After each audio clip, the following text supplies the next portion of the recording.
Hey guys, what's going on? We're here with our Extreme Rules 2015 review. My head looks like big as shit. It's like 12 at night. Where I'm at, it's like 12 at night, and I'm tired as shit. It's probably gonna be a short review.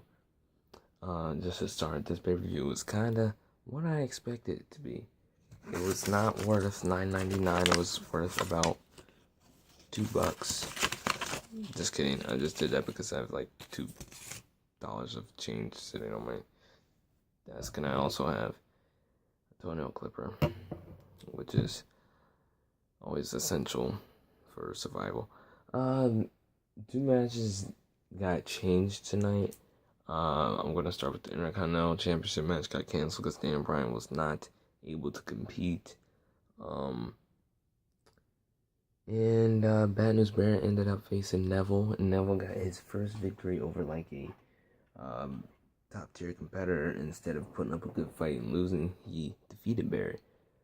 It was a pretty good match. It was a good match. Um, so I'm glad with that. It'd be interesting to see what they do with Neville from here on out. Maybe he'll have an Intercontinental Championship opportunity in the future. Or maybe if the injury to Dan Bryan is more serious than what we think, maybe he'll drop the damn title or something, and then Neville end up winning it there or something or whatever. The other match that got changed was the Divas Championship match. Got changed because Paige was unable to compete. Nikki Bella faced Naomi, and it was a pretty good match. Naomi fought as the heel tonight. She had a new theme.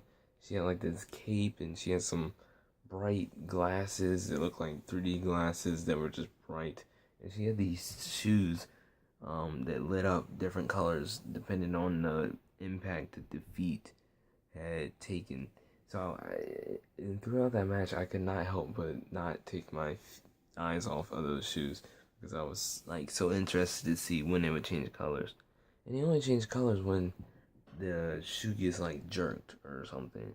So if like Naomi was to kick like bow like that, then it would change colors. Or if she would to stomp her feet, her shoe would change color. Besides that, it was a great match. Um, Nikki Bella wrestled as they faced tonight, and it was a good match. Nikki retains with the help of Brie Bella. So, probably my favorite match of the night was Roman Reigns versus Big Show, and to be honest, I was freaking blown away with what they did with this match, and it was a good match. Probably the best match of the night in my opinion. Um, it was just amazing. It was a really good match. Uh, Gosh, it's like so late at night. Like the pay per view ended at like 11. And it's like 12:30 now, and I've done other things. I've watched basketball. I just recorded stuff for my gaming channel, and I'm kind of blurred out right now. I don't really remember what I was talking about. What am I talking about? Roman Reigns and Big Show. How could I forget? But to be honest, when I first came into this match for this pay per view, I was like, okay, this is gonna be terrible. Because how many times have we seen Roman Reigns since Big Show? And I thought about it tonight. Roman Reigns and Big Show have had this on and off feud since December of like TLC last year, and it's just. But the match was really good. Hopefully, this is the last chapter to Reigns and Show. Like I said, best match of the night in my opinion. Um, what else was I about to talk about? The Russian chain match between Cena and Rusev was pretty good. Um, I can't say it was like a really good match. It was just cool to see something different, and I really like the concept of a chain match. Where I like how the lights light up for certain people. I actually like that. I like the what did I just say? I just said it. I just like the match style. I've never seen anything like that before, so it was interesting to me, and I enjoyed the match. I don't know if that was a good Russian chain match or Russian chain match or whatever, but it was cool for me because you don't see them very often. Um, but yeah.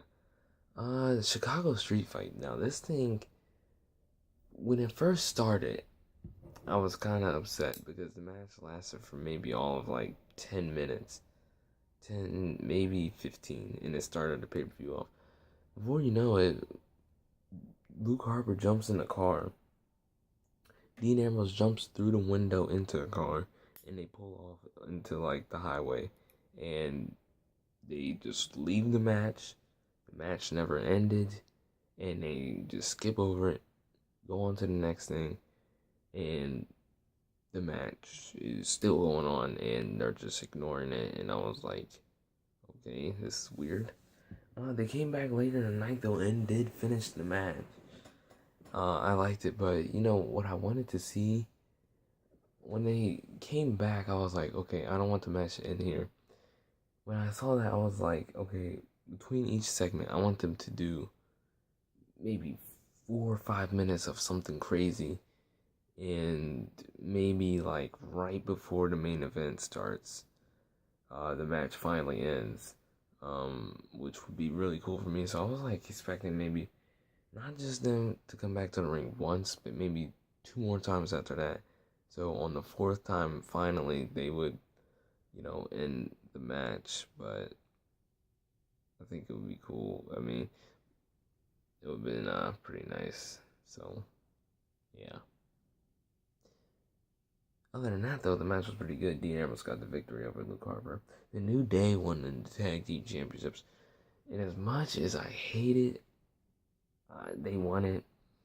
And they're really running away with this New Day heel thing. Not a bad thing to have New Day Tag Team Champions. They didn't work well as faces. They were good as heels, though.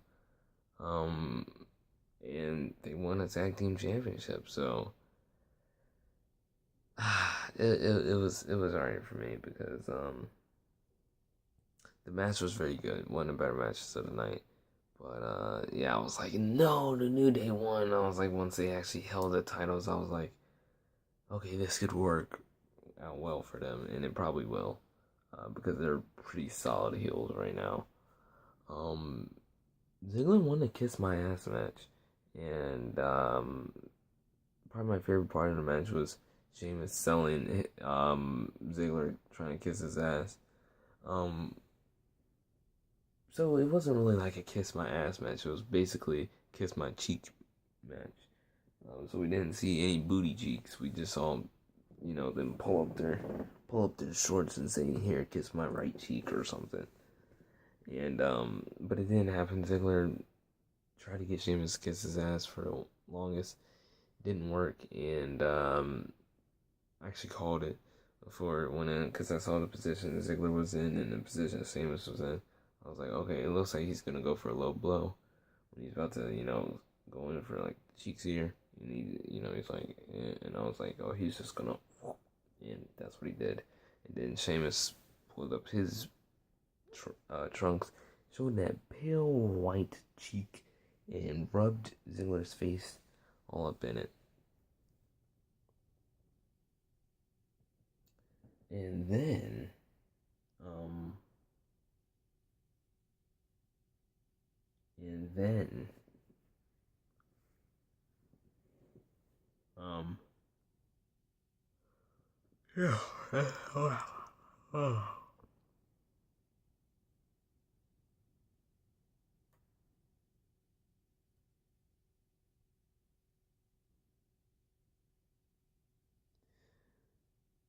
the main event,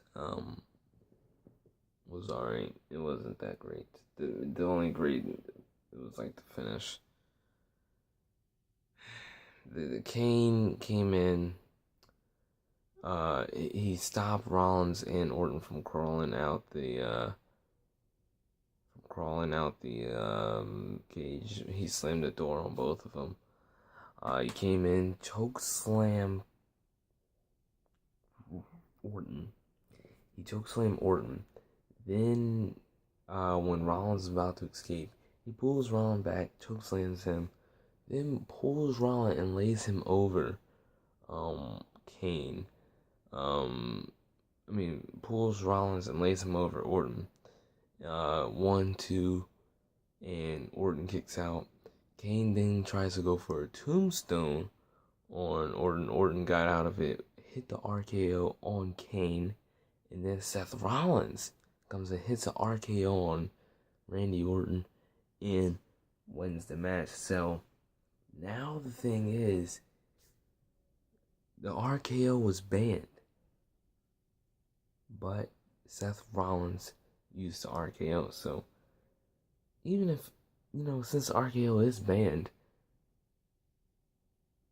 even if Rollins did use the RKO, he would still be World Heavyweight Champion anyway, since I'm guessing you cannot change titles. If you can't change it on disqualification, you shouldn't change it on I don't even know what the hell to call it. So anyways, Rollins is going to be champion. And that is that.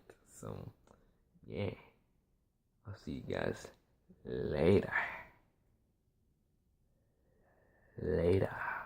I'll stop. I'll be honest. I'm being weird as shit right now. It's late. I need sleep.